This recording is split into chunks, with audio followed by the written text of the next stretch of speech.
Say hello. So Ava can watch this. Rob, because she's going to watch this. Say hello nicely. Hello, nicely. Silly daddy, isn't he, Ava? I like cuddles. Do you like cuddles with daddy? Yeah. You give him a kiss, that's nice. Tight! Tight! Cuddles with my girls. 1, 2, 3. I want to be a princess when I grow up. Raspberry picking! You're doing it all by yourself. Swing! Daddy!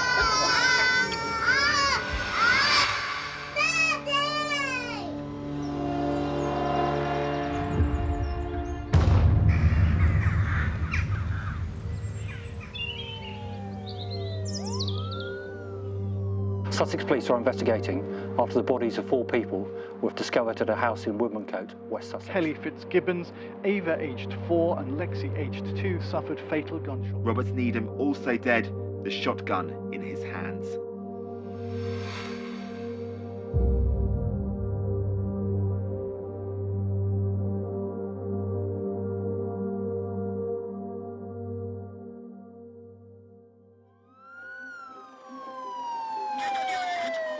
Just 6 days after the start of the national lockdown in March 2020, builder Robert Needham shot dead his partner, Kelly Fitzgibbons, and their 2 daughters, Ava, who was 4, and Lexi, who was 2. It's very much a live, ongoing murder investigation. I went into that house and it was just a busy family house.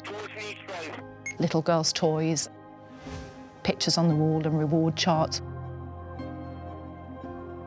What he's done to his partner and his 2 little girls, it turns your kind of fundamental understanding of what being a parent, being a human being, is all about. It turns it upside down.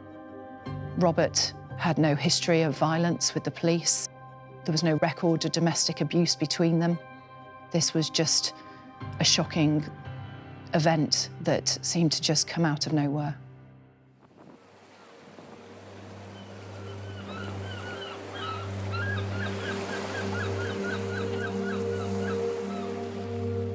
I just felt as though someone had poured something through my body. There was something really hot. I've never had a feeling like it. It can't be right, this can't be true. I just fell to the floor and I just screamed out, "They're all dead." I spent hours and days and nights thinking, have we missed anything? An extensive forensic investigation does continue. Troubles me every day. Why?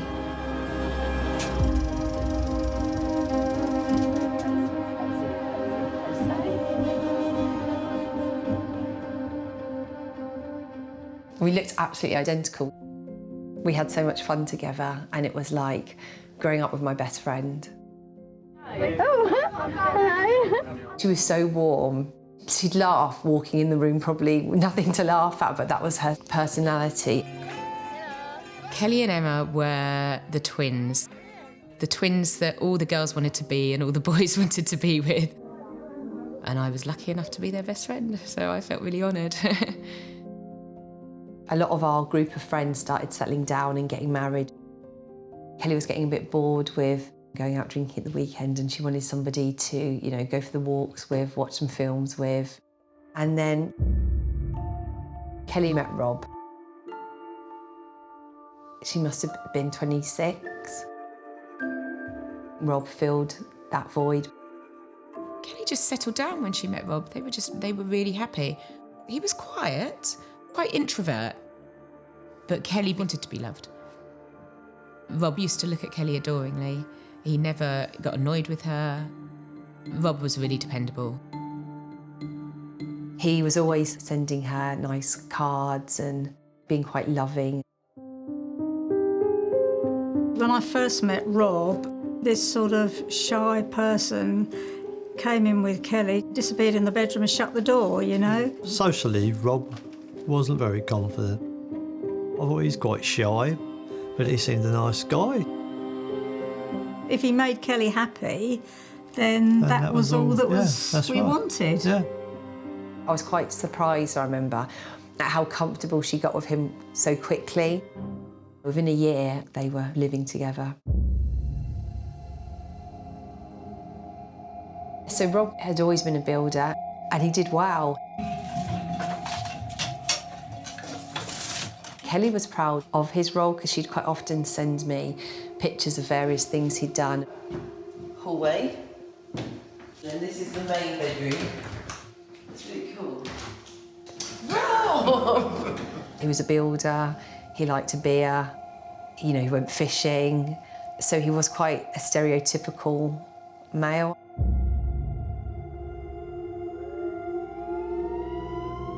To everyone who knew him, Robert Needham adored his family. The reason for the shooting remains unclear.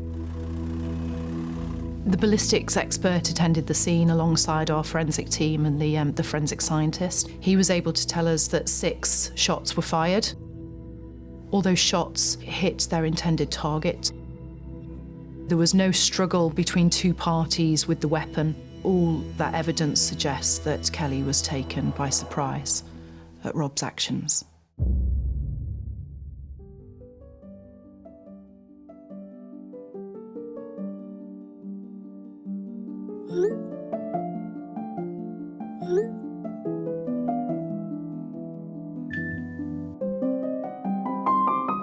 Kelly was absolutely over the moon at the thought of becoming a mum. She took lots of pictures of her bump, you know, had lists of everything that she wanted to buy. It meant the world to her. When she was pregnant, they moved in with Rob's mum. Kelly and Rob lived in the upstairs part. They converted that into a self-contained flat. There was quite a long gravelly road to get up and there wasn't many houses. They're all detached. Great for kids. Ava was angelic.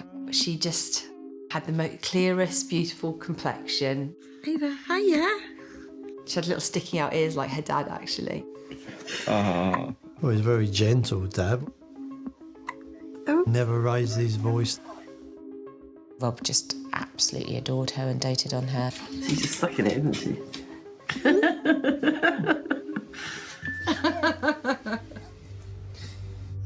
Not like a lump, that bit, is it? No, it's all liquidized.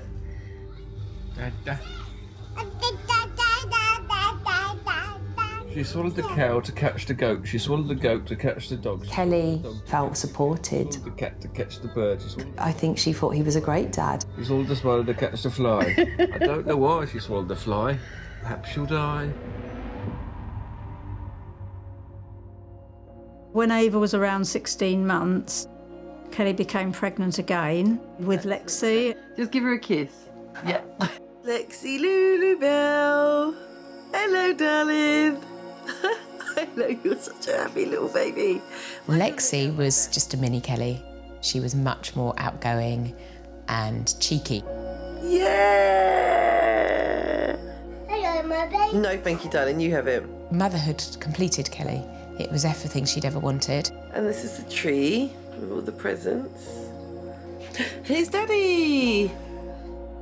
I find it really hard to believe that he wasn't enjoying family life because he never complained. Say hello, Robin. Hello. Happy first Christmas to Lexi. Happy first Christmas, Lexi. But I don't remember Rob ever talking about his feelings. I don't ever remember him talking about himself.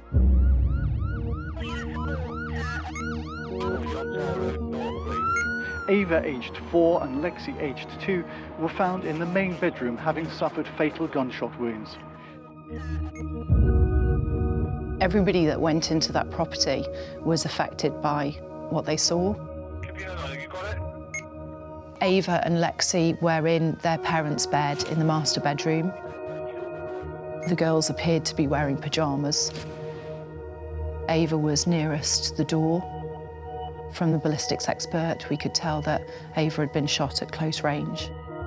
Lexi was lying next to her. She was also shot at close range.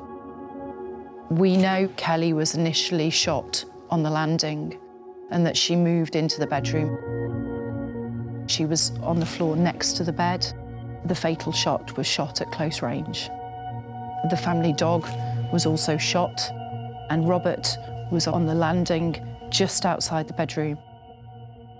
His injury was in an elective site for self-inflicted death. Quite a lot of our officers spent days in there. It was desperate and shocking. Ava, it's your first birthday party. Happy birthday, dear Ava. Talking to Rob, the impression I always had was that he'd had a lot to be proud of. Ready? What do you do? Oh, yay! Happy birthday. I don't think much time for sort of people showing off, you know, saying, look at me, aren't I wonderful? I said to Pam, strange Rob, you never know when he's really enjoying himself. He might have a little smile on his face, but never really laughed. I remember once he said, he goes, to be honest, Tom, I find life quite boring. And that sort of took me aback. That's when I just thought maybe he's not as content as you might think he is. Rob, say hello. This is a little video for Ava. Hello. Say happy birthday to her. Ava! From that, maybe we should have assessed that something wasn't quite right, but we never did.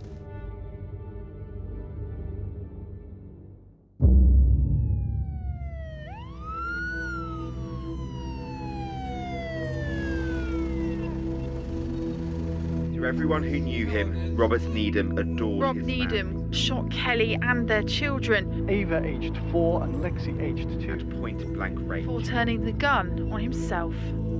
An inquest will reveal more about what happened that fateful evening. Robert was found with the firearm right next to him. Our role was to find out what happened and potentially try and find out why it had. We spoke to lots of family and friends of Rob and Kelly, and actually, they just couldn't imagine he could be responsible. But obviously, in hindsight, people look back and try and find indications of where this has come from, and so what led to this.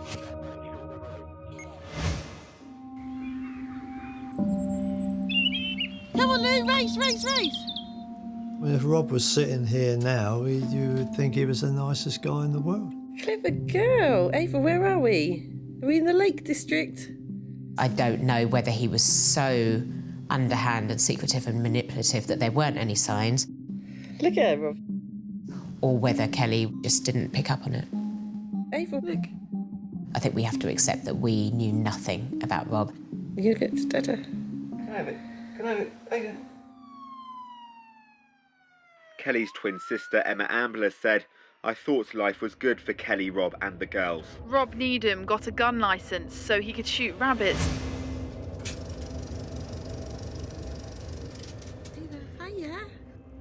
When Ava was 1 month old, that was the first time that Rob applied for his first gun licence. I'd never heard Rob ever mention having interest in guns. The first child's come along, and the idea that your mind could be on getting a firearm, the timing does seem extremely odd. Kelly thought if that's what he wants to do as a hobby. But I don't ever recall her saying, oh, Rob's going shooting today. Ava, yay. He applied for a gun licence and he had to fill in a form. Robert Needham, as part of that application form, had to make various declarations, whether he'd had any previous convictions, whether he'd had any relevant past medical conditions. They include depression, anxiety, suicidal thoughts, alcohol or drug misuse. And he checked saying no, but his disclosure wasn't accurate. Say hello. So Ava can watch this. Rob, because she's going to watch this. He couldn't have lied more times on that application form. He lied about whether he'd had any previous convictions. His previous convictions were very minor, but, you know, he still lied. The worst thing is Rob failed to declare a history spanning 20 plus years of mental health problems. ahead of the inquest, the family have revealed concerns about the ease in which he obtained a gun licence. As part of the application process, he had an in-person visit by one of our firearms inquiry officers. The officer told him that we would be doing follow-up inquiries with his GP. At that point, Mr. Needham disclosed that he had, in fact, suffered with mental health problems. Robert Needham was challenged about why he hadn't disclosed that on his initial application form. One of the things that Robert said was it was actually Kelly that had filled in his application form for him. And that was a downright lie because it wasn't Kelly's writing. The police didn't delve any deeper. They just accepted Rob's lies. Ava, who's in the car with you? Dada! The police actually felt that his reason for not putting it down was justified enough. He seemed like an okay guy. But, you know, this is an application to have a gun. Get out! The firearms licensing team did go to the GP. The doctor confirmed that he had indeed suffered with depression and anxiety. He had 3 episodes of mental health illness at various points during his life, but the doctor didn't think that meant that he was unsuitable to hold a shotgun licence. You know, lots of people have been to the doctors with stress and anxiety. It doesn't mean you're going to murder everybody. If you've been found to be lying, what are you covering up? Why are you covering it up? Isn't that a red flag?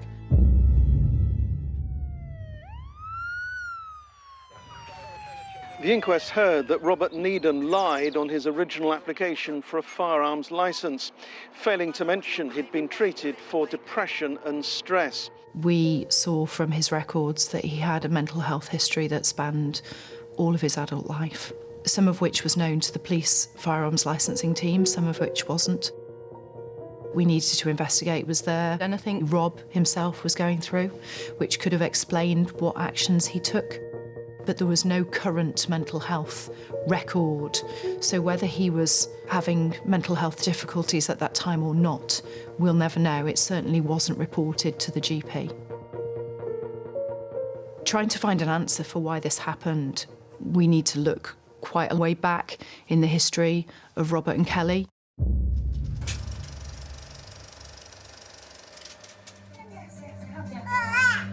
Both the girls loved their dad, but I think Rob found having 2 children harder work. Kelly would do most of the parenting because Rob would be working. Rob was away for the whole week. Yeah. Even weekends sometimes Rob would be working. Where's Daddy? In his digger? What's he digging? Digging mud. Digging mud? Yeah. I know, and that was Kelly's ideal world. She wasn't that keen on it. Pretend Daddy's there. Blow and kiss. Good girl. Say bye, Daddy. My daddy. Love you, Daddy. Love you, daddy. Good girl.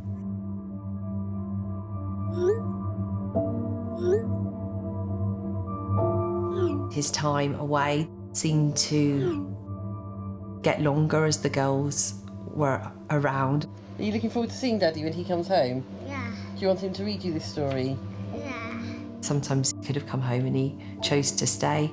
Daddy reading me stories at home. Yeah, it'd be good, won't it? Yeah.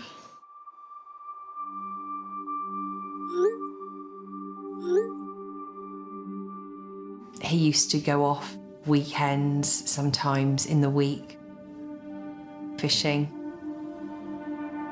I think it probably was a form of escapism. From what, I don't know.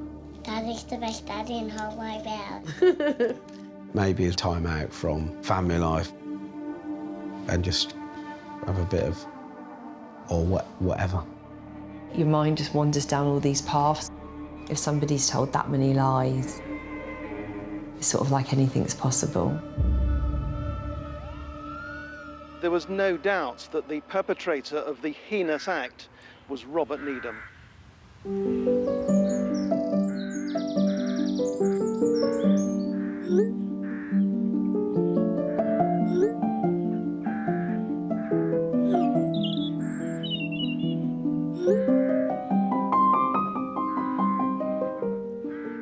When he had a lump up his nose, I remember Kelly being really upset about what that was.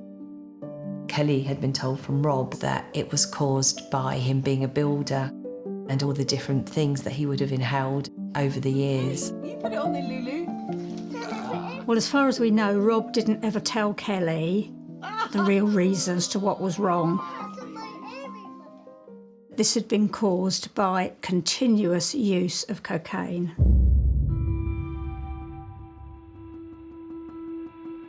The doctor said it was a chronic cocaine addiction. He was capable of hiding such huge things, not just from people outside, but from the person that he lived with.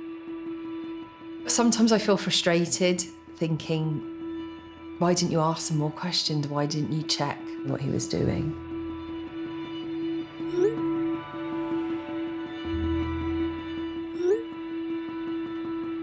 But that was Kelly, that was how she was. She didn't doubt him. Whose birthday is it? Daddy's. Thank you. She was always wanting to plan things to do with him. Do you want to go? I don't know really. So you don't know? Thanks, Dad. What do you mean you don't know? Trying to make some nice family time. Oh, you don't sound like you want to go. I don't know, but I don't know really. Kelly thought they were just your average, normal family. She was carrying on like normal. I wanted to get it engraved, but if you look at the back, you can't. Lexi, hi. Yes, Mum. If you don't like it, I can take it. There was a lot going on inside Rob that none of us knew about.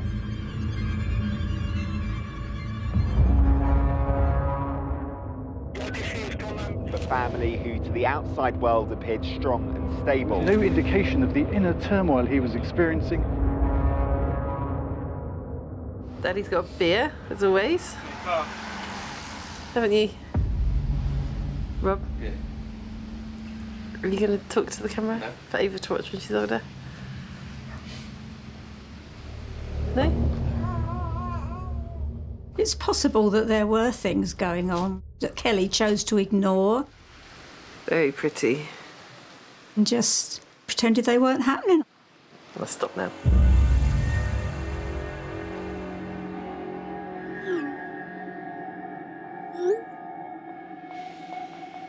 I think he became less and less reactive. We're glamping, and it's chucking it down.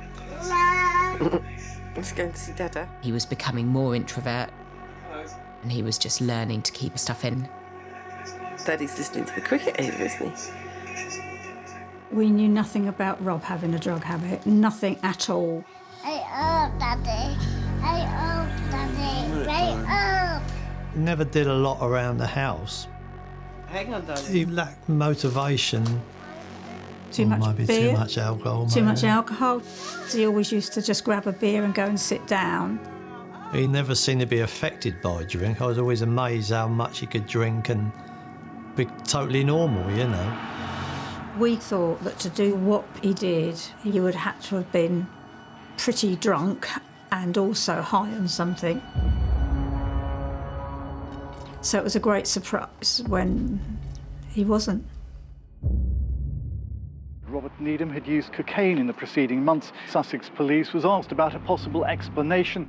Rob's blood and urine was analysed and it showed that he had no drugs and very little, if any at all, alcohol in his system at the time of his death. Daddy, who's opening the door? He was therefore completely competent.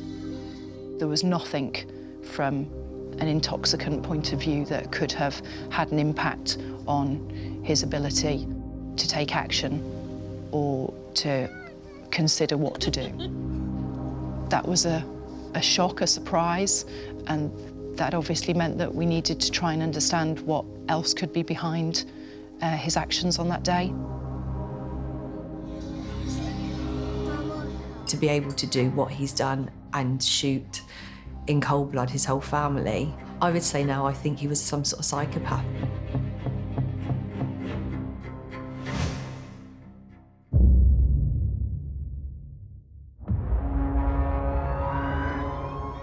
42-year-old builder used his shotgun to kill his partner, Kelly Fitzgibbons, and their 2 children, 4-year-old Ava and 2-year-old Lexi, at point-blank range. In this investigation, we looked at the messages between Rob and Kelly. In the few months prior to their deaths, we saw conversations that suggested there were some difficulties in their relationship.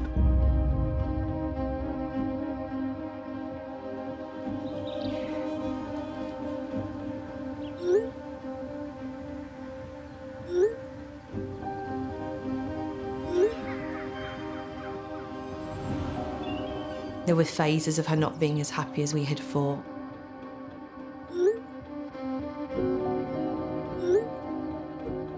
He was away too much and he wasn't supporting her, but there was obviously a bit more than perhaps Kelly let on to us. She didn't want to impact our view on him, I guess, because she loved him and she wanted their relationship to work.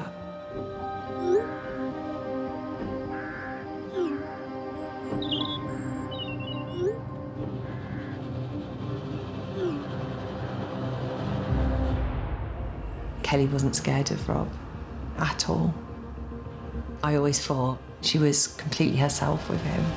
But in hindsight, I was wrong.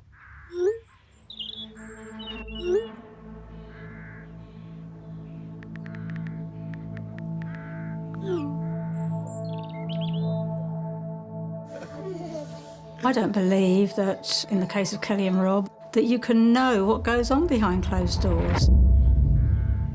Nobody knows. An examination of text messages showed relationship problems in the previous couple of months. The reason for the shooting remains unclear.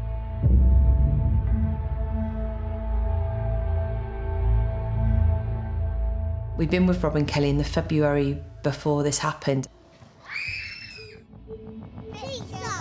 They were talking to us about buying a house, which they were going to rent out. Hi, girls. You're not ringing. I know, I'm talking to them on a voice note. We have found a house in Record Road in Emsworth. We put in an offer a while ago. It's been accepted, but then there were some hiccups with the mortgage, but it all seems to be, fingers crossed, going through okay now. So that's quite exciting. Kelly definitely said at one point Rob wasn't so keen on the idea. He wasn't quite so enthusiastic as Kelly for doing this.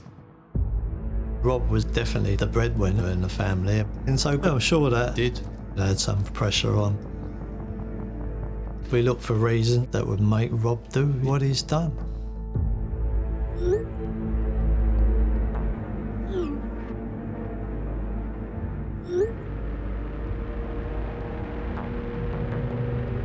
I guess there is a possibility that Rob was spending a lot more than Kelly was aware of and maybe had debts. Robert Needham had closed his building business after problems with an unpaid £8,000 tax bill, but was still working as a builder, and family members said they didn't believe there were serious money worries. One of the areas that we looked at was the family's finances. The family were living rent-free at Rob's mum's house. They had just over £25,000 of debt on credit cards and a loan. They owned a property that they rented out and got an income from. They just completed on a second property that they would rent out. I think people's appetite for risk financially is massively different. Some people could look at that financial situation and that would cause a huge amount of anxiety for them. And we simply don't understand and don't know how Rob felt.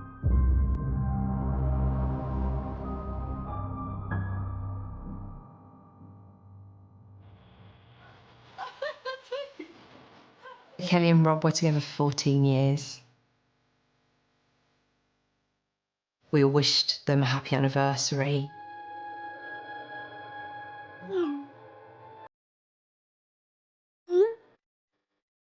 What we weren't expecting on that day was Kelly texting Rob saying that she wanted to leave him.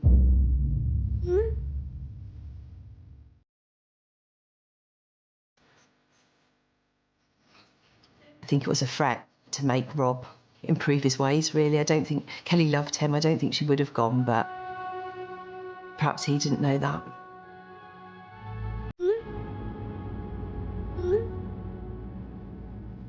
You don't know how these things are going to impact on certain people, do you? Rob maybe didn't deal with these sort of big things in life very well.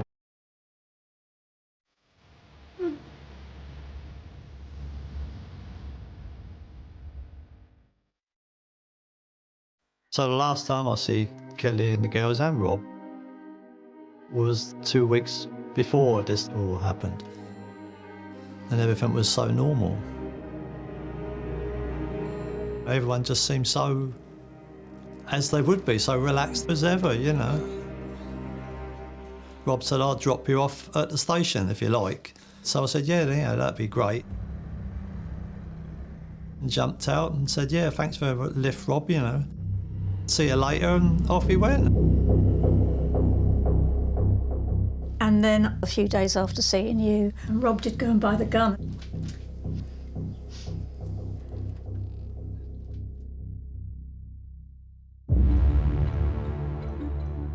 People of the United Kingdom are now being advised to make drastic changes. Be prepared in that we need to improve our hygiene, because we do know that that is the way. To stop the disease spreading, people will only be allowed to leave their home for very limited purposes. So we were almost in lockdown. We were all worried about what was going to happen. Now they don't want people to go out as much, but everyone's going to be having to go to the shop every few days. So you're allowed basically one of everything, which I get why they... Rob knew exactly what he wanted. He went out and bought a semi-automatic rifle.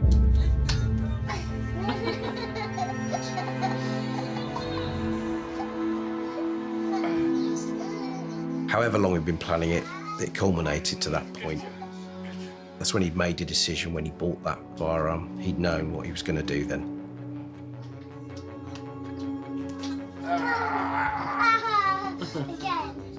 Since Ava was born, Rob had brought a total of 6 guns, but he'd sold them all. He hadn't had a gun for a year. So it feels even more obvious the purpose of buying that gun. Why else would you need to go and get a gun when you've gone into lockdown over COVID? We will do everything we can to ensure that people get protected throughout. We have a part to play in this. The objective remains containment. Now it's falling down my Friday. Ah, well done. And those days leading up to that event, Rob was behaving fairly calm and laid back. If going to have a sort of a breakdown or an outburst like that, you'd expect behaviour being erratic or frantic, but there didn't seem any suggestion that was the case, which is very frightening. He was able to operate on one level whilst something else was going on in his mind. On the 20th of March, we know that Rob tried to find a source of cocaine, and that in that next week he tried another 2 occasions to try and obtain some cocaine. What we don't see is whether he was successful or not.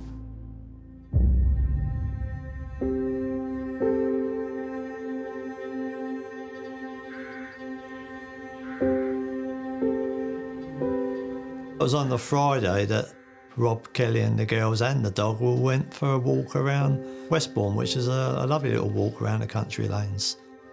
All of them going out for a walk was quite unusual, quite out of character.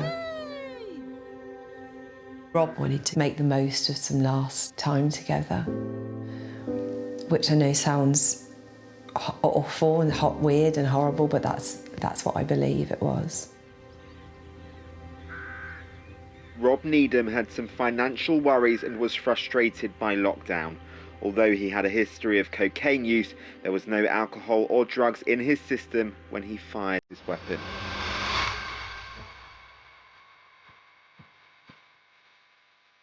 They'd ordered a playhouse for the girls for the garden.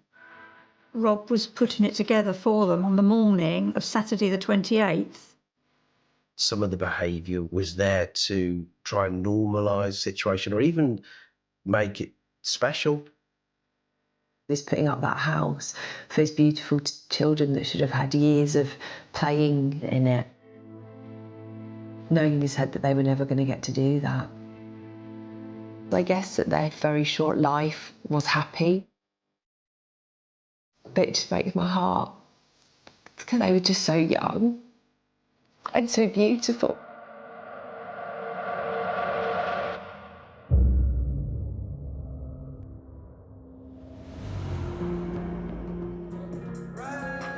In the day, I put a video on Instagram of my children doing a dance. So I sent that across to her, about 7. And she said, my son looks so much like you in that video. And I responded and said, do you think so? I never heard back. That was the last communication I had.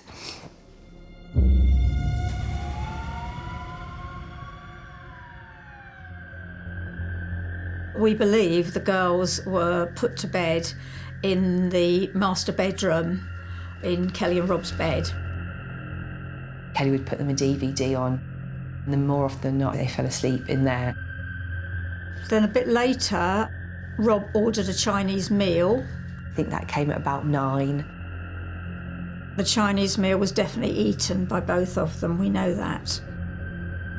Normally on Saturday night, they'd get a few glasses of wine and watch some telly. He always drunk on a Saturday night. But on that evening, he hadn't drunk hardly anything. I think he wanted to be in control. It was a very clear-headed, intentionally planned murder. Kelly went to bed early-ish with the girls. They were in bed while he stayed in the lounge, probably watching TV. Rob had used that opportunity to go down the stairs and get the bullets. At some point, I think Kelly had gone to the bathroom and Rob went through to the bedroom. While she was in the bathroom, Rob must have picked up this gun and shot the girls. If he'd shot Kelly first, the girls would have been awake and crying. But nobody reported hearing screaming. Nobody heard anything. Hearing shots, Kelly would have come running out from the toilet. I don't think she would have ever felt that level of fear. She'd put her arm up. One bullet had gone through her arm stroke shoulder. Even though she'd already been wounded, she'd made her way from the hallway back into the bedroom. And she was kneeling down by the bed, obviously leaning over to the girls. He shot her in the back of the head at point-blank range. So awful. How could he do that?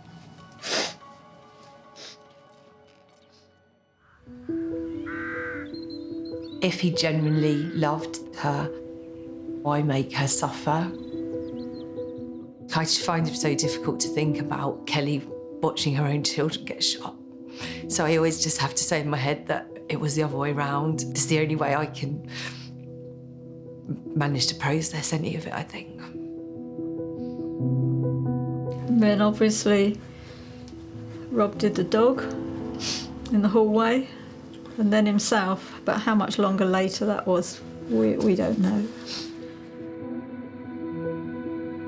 I don't know how long Rob was alive after he'd killed his family. But I'm convinced he was, and for a significant amount of time.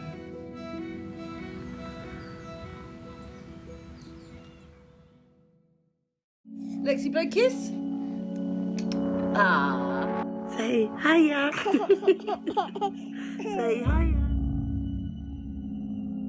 Kelly Fitzgibbons' uncle alerted police and used a ladder to gain access to the main bedroom before discovering a fatally wounded Ava and Lexi amongst the sheets, his niece on the floor in a pool of blood. The coroner said the reason for the shooting remains unclear, with a lot to speculate on but little evidence. Knowing what time each of them died was really important to the family. The house was divided into two. The family lived upstairs. Rob's mum lived downstairs, so she was a critical witness for us. She had heard what she described as some loud crashes whilst having breakfast at about 9:30 to 10 o'clock. Potentially, that was the discharging of the shotgun. And so I believe that they all died in the morning at the same time. It's wrong. I'm sure that if Rob's mum did hear any noises, that was Rob killing himself significantly after he'd killed Kelly and the girls. I can see that Emma believes that Kelly's death took place earlier in the evening and that Rob died later on. But actually, it's not certain. Robert Needham was found with a single gunshot wound, which a post-mortem report said appeared to be self-inflicted. When the police fed back the post-mortem results to us, Kelly'd had a full tummy, which would make sense with her then having had a Chinese. But Rob's was only partially full, which would suggest that he'd had longer to digest his food. We can't tell when the last time was that either Rob or Kelly ate, and therefore we cannot tell from the quantity of food within their stomachs exactly what time they died. Getting that time frame wrong, I feel, changes the way we look at what he did, because it doesn't really highlight some of the sick, weird behaviours that he demonstrated, I believe, after he'd killed his family. We know that Rob makes a couple of charity donations, a monthly donation to shelter and a one-off donation to the Red Cross. It's just so out of character for Rob. In his warped head, does he think that would make people think a bit better of him? He wasn't a bad person because he gave to charity. And we also know that Rob sent a video clip to a friend at midnight on that Saturday evening. Rob sent a message to one of his friends, a joke suicide of a man who said, "Me and my wife have made a suicide pact and my wife's just killed herself." And then the man was sat on the bed laughing. And I don't think Kelly was alive at that point. DCI Charlotte Rimmer of Sussex Police said they thought they would find something, be it in the toxicology tests or the finances, but she added, "We didn't find our answer." It's really difficult, having worked on it for so long, to not be able to give the families a singular answer about why this happened, and for that to still be unanswered at this point, 2.5 years later. Now, looking back, I do wonder if having a gun made him feel that he had some type of control. Ava came along, and within a month after that, he'd applied for a gun licence. Lexi's born. A month later, Rob buys another gun. It was only a week after his dad had passed away that he applied to upgrade from a shotgun to a firearms licence. Here comes the chopper to chop off your head. The pattern there tells us that these big emotional things happening in Rob's life, things he doesn't have any control over, his response is the same, and it's very close to that event, and he's turned to those guns. Now I do wonder if a lot of Rob's life was an act, including the enjoyment of being a dad. We look for those reasons, don't we? And then you can't find them. And then you think, well, actually, is he just a psychopath? Not that that gives you a reason, but I think it gives you some acceptance that you're not going to understand because there isn't a rationale there. Or if it is, it's so twisted and distorted. But what that makes him, I don't know.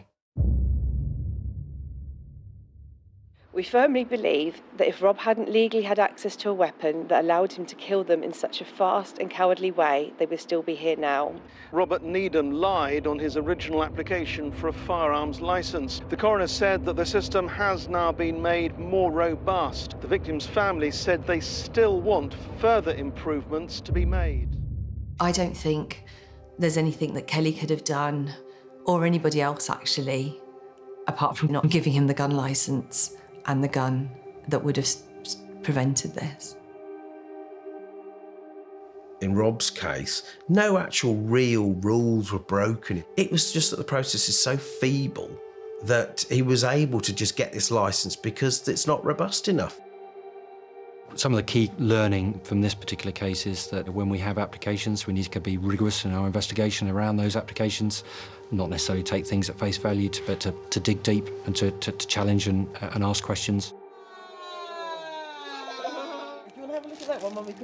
All he got for lying was a gun licence. But that's not good enough. Someone's integrity is a key thing for us to understand. A lack of integrity would tend to show that someone is unsuitable to have the privilege of holding a shotgun or firearms certificate.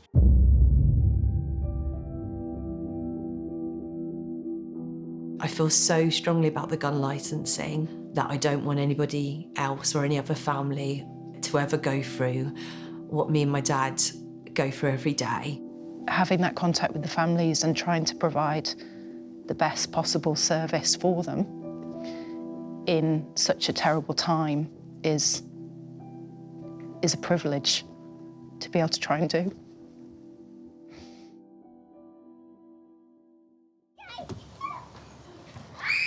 You know, you walk down the streets and you see the families with the kids playing in the park, and just everywhere you go, reminders, you know. Kelly was my twin sister and my best friend, and living without her every day takes more strength than, sometimes takes all my strength, I guess, just to get up and get through the day.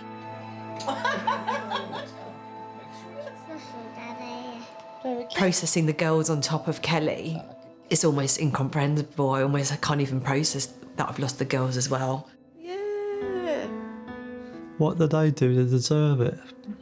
Absolutely nothing. And what does Mummy call you? Baba. In my head, sometimes I just think of them at home. A whirlwind of fun and smiles and trouble, and that they're just carrying on like normal. And then it just sometimes hits you like a wave that they're not. Say bye. Bye. Lulu, say bye. Bye.